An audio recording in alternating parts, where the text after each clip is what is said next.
আমার মনে হয় আপনারা এখানে একটু পেঁচানোর চেষ্টা করছেন। তো আমরা দাড়ি কমা সেমিকলন বদলানোর ক্ষমতা আমাদের নাই।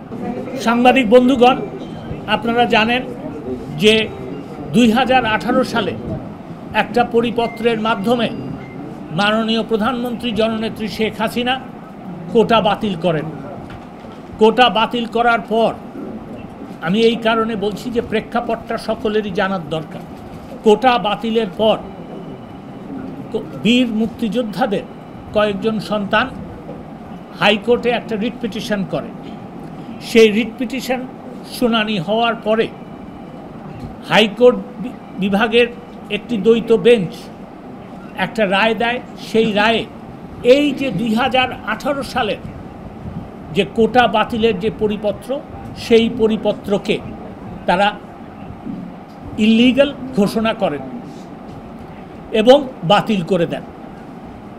3 দিনের মধ্যে যেহেতু সরকার এই বাতিলের পক্ষে এবং রায়ে যে কোটা বাতিল করা হয়েছে সেটাকে যে আবার পুনর্বহাল করা হলো সেটার বিপক্ষে, সেই জন্য 3 দিনের মধ্যে আপিল বিভাগে আপিল করা হয়।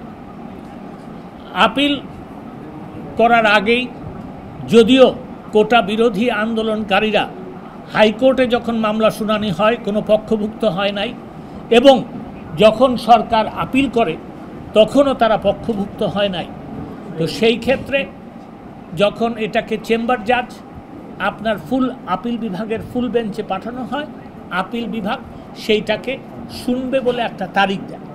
ইত্যবসরে কোটা আন্দোলনকারীরা এই আপিল শুনানির আগে একটা পক্ষভুক্ত হন। তারা পক্ষভুক্ত হওয়ার পরে সেই পক্ষভুক্তের দরখাস্তের উপরে যখন শুনানি হয় তখন আপিল বিভাগ একটা আদেশ দেন। সেই আদেশে আপিল বিভাগ অত্যন্ত পরিষ্কারভাবে বলেন যে স্ট্যাটাস কো মেনটেন করতে হবে, আর বলেন যে হাইকোর্ট বিভাগের যে কোটা বাতিল করার কোটা থাকবে না, এই জিনিসটা যে বাতিল করা হয়েছিল আগে, সেইটাকে যে হাইকোর্ট বিভাগ বাতিল করেছে সেটা অকার্যকর থাকবে যতদিন পর্যন্ত আপিল বিভাগের এই শুনানি না হবে। তার মানে হচ্ছে সেই দিন থেকে বাংলাদেশে কোনো কোটা ছিল না, এবং তারিখ নির্ধারণ করেন যে অগাস্ট মাসের 7 তারিখ 2024 সাল এই মামলার শুনানি হবে। আপনারা দেখেছেন যে একদিকে কোটা বিরোধী আন্দোলনকারীরা যখন এই আন্দোলন চালিয়ে যাচ্ছিল, এর সুযোগ নিয়ে কিছু মহল এই আন্দোলনকে অন্যদিকে প্রভাবিত করার জন্য সহিংসতা অবলম্বন করেন। এক পর্যায়ে কোটা বিরোধী আন্দোলনকারীরা বলেন যে আন্দোলনের পাশাপাশি তারা আলোচনায় বসতে চান। আমি মাননীয় প্রধানমন্ত্রী জননেত্রী শেখ হাসিনার আদেশে বলি যে যখনই তারা বসতে চায় আমরা রাজি আছি, এবং সেই সংবাদ সম্মেলনে আমি অত্যন্ত পরিষ্কারভাবে বলি যে কোটা বিরোধী আন্দোলনের যে মামলাটা আপিল বিভাগে আছে, সেই মামলাটা 7 তারিখে শুনানি, এটা এগিয়ে আনার জন্য আমরা ব্যবস্থা করব, এবং সেই দিনই বিজ্ঞ অ্যাটর্নি জেনারেল তিনি এই মামলাটায় এগিয়ে এনে 21শে জুলাই শুনানির জন্য দিন ধার্য করেন আপিল বিভাগ। আপিল বিভাগ 21শে জুলাই এই মামলার শুনানি করেন এবং একটা সবিস্তারিত রায় দেন। সেইখানে আপিল বিভাগ বাংলাদেশের সংবিধানের 104 অনুচ্ছেদের ক্ষমতা বলে তারা একটা কোটার ব্যাপারে একটা নির্দেশনাও দেন। সেই নির্দেশনায় তারা বলেন যে মেধা ভিত্তিক 93%, 5% হচ্ছে শহীদ বীর মুক্তিযোদ্ধা এবং বীরাঙ্গনাদের সন্তানরা, এবং 1% হচ্ছে প্রতিবন্ধী আর 1% হচ্ছে নৃগোষ্ঠী এবং তৃতীয় লিঙ্গ, এই থার্ড জেন্ডার। এই বলে তারা একটা নির্দেশনা দেন এবং আমার সাথে যখন এই কোটা বিরোধী আন্দোলনকারীদের নেতৃবৃন্দ আমাদের সাথে এখানে আমার সাথে আছেন মাননীয় শিক্ষামন্ত্রী মহোদয় এবং মাননীয় তথ্য ও সম্প্রচার প্রতিমন্ত্রী মহোদয়, আমাদের সাথে যখন তারা বৈঠকে বসেন কোটার দাবি পেশ করার জন্য, তখন এবং সেই কোটার দাবি পেশ করার পরে আমি যখন বাইরে এসে আপনাদের সামনে বক্তব্য দেই রাত্রি 2:30টার সময়, তখন আমি বলেছিলাম যে এই কোটার পার্সেন্টেজ সম্বন্ধে যে আলাপ হয়েছে তাতে আপনার একটা সুষ্ঠু সমাধান আসা সম্ভব। এবং আমি 21শে অগস্ট আর 21শে জুলাই যখন সর্বোচ্চ আদালত আপিল বিভাগ যখন রায় দেয়, আমি তখন বলেছিলাম যে এই আমাদের প্রতিক্রিয়া জানানোর সংবাদ সম্মেলনে আমি বলেছিলাম আপনাদের প্রশ্নের জবাবে যে এই প্রজ্ঞাপন আপনারা জিজ্ঞেস করেছিলেন এই প্রজ্ঞাপন কবে জারি হবে। আমি আপনাদেরকে সুনির্দিষ্টভাবে বলেছিলাম মঙ্গলবারে জারি হবে। আমি আজকে আপনাদের সামনে ঘোষণা দিতে চাই যে আমরা আমাদের কথা রেখেছি, এই প্রজ্ঞাপন জারি হয়েছে। এখন আমি আপনাদের কাছে সেই প্রজ্ঞাপনটা উপস্থাপন করব। গণপ্রজাতন্ত্রী বাংলাদেশ সরকার, জনপ্রশাসন মন্ত্রণালয়, বিধি 1 শাখা। প্রজ্ঞাপনের নাম্বারটা সময়ের জন্য আমি আর বললাম না, তারিখটা বলে দেই। 8ই শ্রাবণ 1431, 23শে জুলাই 2024।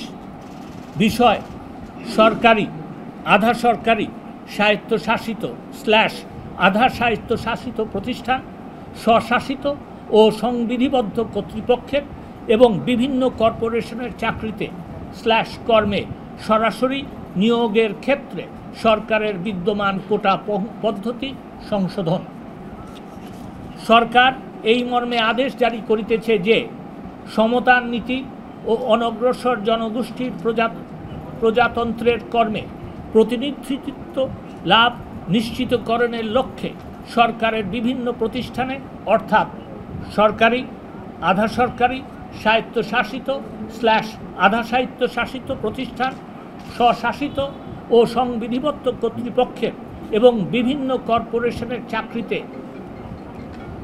/ কর্মে সরাসরি নিয়োগের ক্ষেত্রে সকল গ্রেডে নিম্নরূপভাবে কোটা নির্ধারণ করা হইল।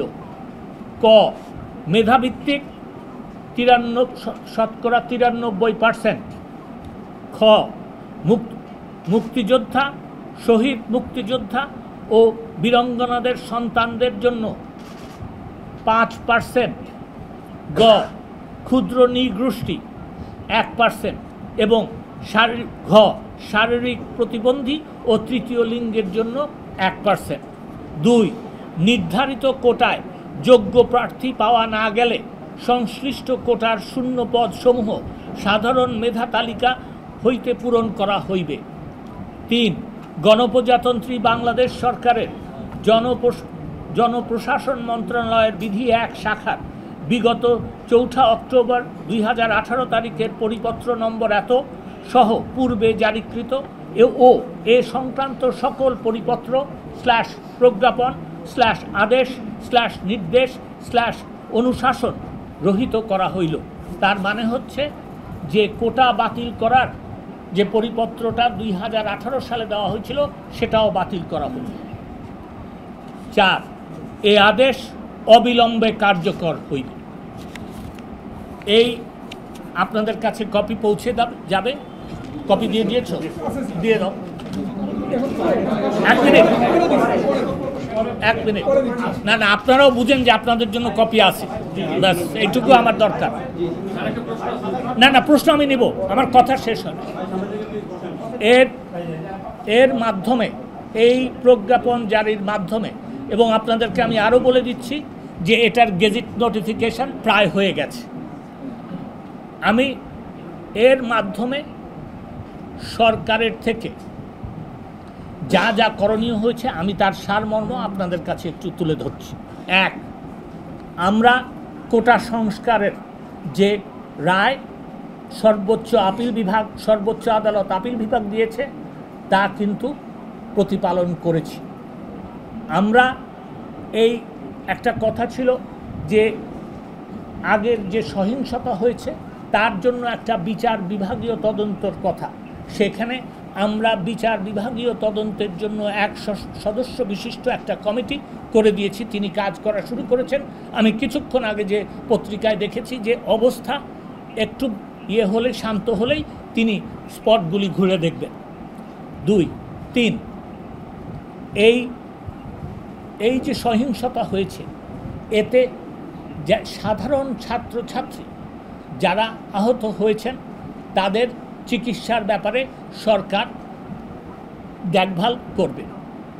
আর 4, আরেকটা কথা ওনার, সেটা হচ্ছে যে এটাও আমরা জানতে পেরেছি যে মামলা ব্যাপারে ওনাদের বক্তব্য আছে। আমি এইটা বলতে পারি যে, এবং আপনাদের মাধ্যমে I am trying to reach out to them, সেটা হচ্ছে যে মামলার তথ্যাদি যদি ওনারা আমাদেরকে দেন, সাধারণ ছাত্রছাত্রী যারা এই কোটা বিরোধী আন্দোলন করছিলেন তাদের ব্যাপারে যদি কোনো মামলা হয়ে থাকে সেগুলি আমরা অবশ্যই দেখব।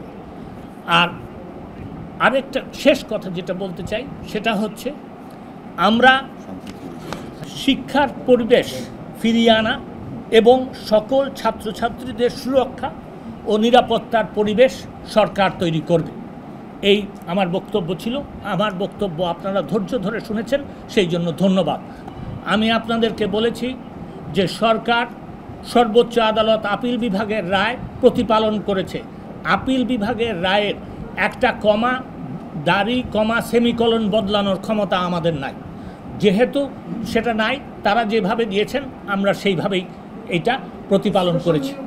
আপনাদের মাধ্যমে একটা কথা বলতে চাই, সেটা হচ্ছে যে দেখেন, মূলত এটা ছিল কোটা বিরোধী আন্দোলন, কোটা সংস্কার চেয়ে।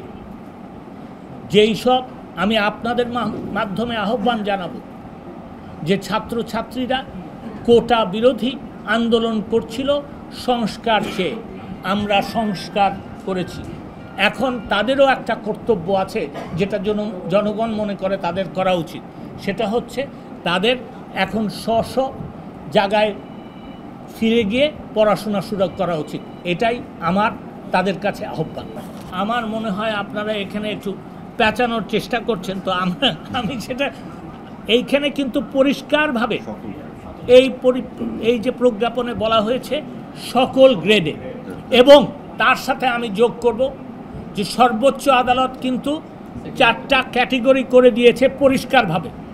এর বাইরে সরকার যেতে পারবে না, কারণ এটা আপিল বিভাগের রায় এবং এর বাইরে যাওয়ার আমাদের কোনো অভিপ্রায়ও নাই। এই প্রজ্ঞাপনে পরিষ্কার বলা আছে, এ আদেশ অবিলম্বে কার্যকর হইবে। আমার মনে হয় জনপ্রশাসন মন্ত্রণালয়, মাননীয় মন্ত্রী আছেন এখানে, এই শেষ লাইনটা গুরুত্ব দিয়ে দেখেন, এবং তার মানে হচ্ছে এই যে 31 তারিখে হবে সেটাও ওনাদের বিবেচনা করতে হবে এইটার আলোকে। ব্যাপারটা হচ্ছে যে দেখেন, আমি সেদিন কিন্তু বলেছিলাম আমার প্রতিক্রিয়া জানানোর সময় যে সর্বোচ্চ আদালত অত্যন্ত বিচক্ষণ একটা রায় দিয়েছে, সুদূর প্রসারী। তার কারণ হচ্ছে সর্বোচ্চ আদালত যদি এখানে শেষ করে দিতেন বলে, তাহলে ভবিষ্যতের প্রেক্ষিত কিন্তু তার যদি বদলাতে হতো, আবার রিভিউ করতে হতো। তার কারণ হচ্ছে এটা সর্বোচ্চ আদালত এবং রিভিউয়ের টাইমও ততদিন চলে যেত। সেই জন্য সর্বোচ্চ আদালত বলেছেন, এবং এইটা ফিউচারের কথাই ওনারা বলেছেন। তো সেই ফিউচারে যদি প্রয়োজন হয় তখন দেখা যাবে। জি বলেন। কোনো দিন কখনো কোনো আইন ছিল না। এইটা সব সময় it is a policy matter of the government, এবং এটা পরিপত্র এবং প্রজ্ঞাপন দ্বারাই বলা হইতো। আমি আপনাদেরকে বলেছি যে সুপ্রিম কোর্টের আপিল বিভাগ হচ্ছে সর্বোচ্চ আদালত।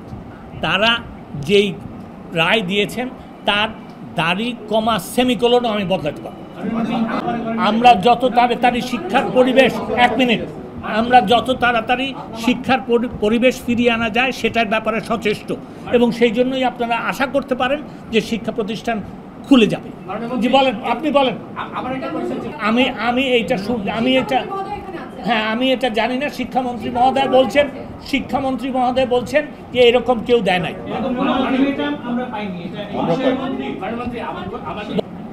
আমি মাননীয় তথ্য প্রতিমন্ত্রীকে এই প্রশ্নের জবাবটা দিতে অনুরোধ করছি। আরেকটা কথা, আপনাকে ধন্যবাদ। অত্যন্ত, আমি শুধু এইটুকু বলবো যে আপনার প্রশ্নের মাধ্যমে এটা পরিষ্কার হয়ে গেছে যে এইটা শুধু কোটা বিরোধী আন্দোলনকারীদের কোটা সংস্কারের আন্দোলনে ছিল না, এটা জঙ্গিরা এবং কারা, বিএনপি, জামাত, ইসলামিক ছাত্র শিবির এবং ছাত্র দলের যারা, তারা জঙ্গি হয়ে এই আন্দোলনে সংযুক্ত হয়ে দেশ নষ্ট করার চেষ্টা করছিল। ধন্যবাদ। বল।